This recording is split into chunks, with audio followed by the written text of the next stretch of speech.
2019 के चुनावी रण में रोहिलखंड के अंदर नंबर 2 स्थान हासिल करने वाली बहुजन समाज पार्टी फिर पुरानी ताकत सहेजने को गहरे मंथन में जुटी है। बसपा प्रमुख मायावती की नजर बरेली और मुरादाबाद मंडल के ऐसे चुनावी खिलाड़ियों पर है जो उनके लिए जीत के रास्ते खोल सकें। लोकसभा चुनाव से पहले कुछ सांसदों के पाला बदल ऑपरेशन से झटका खाई बसपा दूसरे दलों के दमदार नेताओं पर नजर रख रही है। बसपा की चुनावी रणनीति को लेकर अंदर की खबर ये है कि मुरादाबाद और मंडल में टेम्पो हाई करने को बहन जी मायावती के राजनीतिक उत्तराधिकारी एवं उनके भतीजे आकाश आनंद रोहिलखंड की नगीना सीट से चुनाव लड़ सकते हैं। वैसे तो बसपा ने अभी अपने चुनावी पत्ते नहीं खोले हैं, मगर आकाश आनंद की सक्रियता और विरोधी पार्टियों पर उनके आक्रामक तेवर बसपा की राजनीतिक अंगड़ाई के साथ उनके चुनावी मोर्चे पर भी उतरने के संकेत माने जा रहे हैं। बसपा प्रमुख मायावती ने पिछला लोकसभा चुनाव समाजवादी पार्टी से गठबंधन के साथ लड़ा था।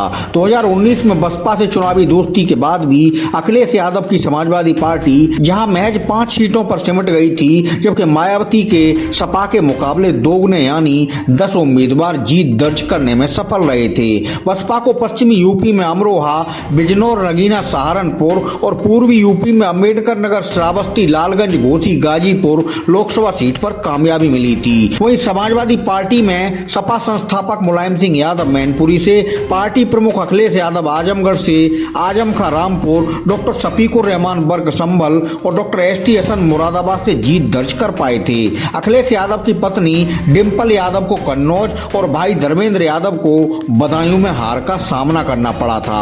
बाद में नेताजी मुलायम सिंह यादव के निधन और अखिलेश आजम के इस्तीफों के बाद मैनपुरी, रामपुर और आजमगढ़ में उपचुनाव हुआ था, जिसमें भाजपा ने रामपुर और आजमगढ़ जैसे समाजवादी किले भी ध्वस्त कर दिए थे और कमल खिला दिया था। उपचुनाव में मैनपुरी लोकसभा सीट से डिम्पल यादव समाजवादी झंडा बुलंद करने में जरूर कामयाब हुई थी। बसपा के नजरिए से देखें तो पिछले दिनों अमरोहा सीट से उसके सांसद कुंवर दानिश अली के कांग्रेस के साथ खड़े हो जाने और अम्बेडकर नगर सांसद रितेश पांडे के भाजपा में शामिल होने से मायावती चुनाव में नई रणनीति के साथ मैदान में आ रही हैं। एक तरफ जहां सपा प्रमुख अखिलेश यादव पर उनकी पार्टी के सलीम शेरवानी जैसे कितने ही नेता अल्पसंख्यकों की अनदेखी के आरोप लगाते हुए विरोध की राह चल रहे हैं, वहीं दूसरी ओर बसपा प्रमुख मायावती पश्चिमी यूपी में टिकटों के मामले में सबसे ज्यादा मुस्लिम कार्ड खेलने की तैयारी में हैं। सूत्रों का कहना है कि सब कुछ तैयारियों के हिसाब से चला तो बसपा बरेली, आमला, बदायूं,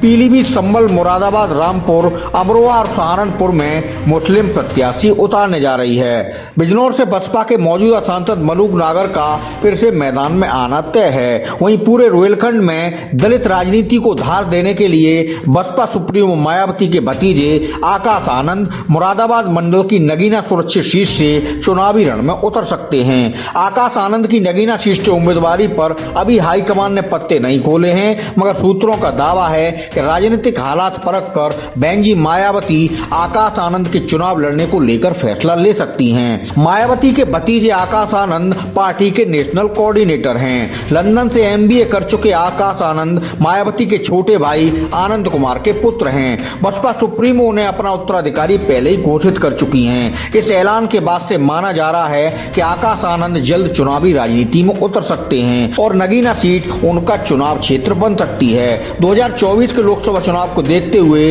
आकाश आनंद बसपा संगठन में पहले से ही अहम जिम्मेदारी संभाल रहे हैं। BSP रणनीतिकार मानते हैं कि आकाश आनंद के पार्टी फ्रंट लीडरशिप में आने के बाद युवाओं में अच्छा संदेश जा रहा है, जिसका बसपा को सीधा लाभ मिलना तय है। बसपा ब्रिगेड मायावती का अक्स आकाश आनंद में देख रही है। ऐसे में सबकी नजरें लोकसभा चुनाव पर टिकी हैं, जिसमें आकाश आनंद का चुनावी पदार्पण देखने को मिल सकता है।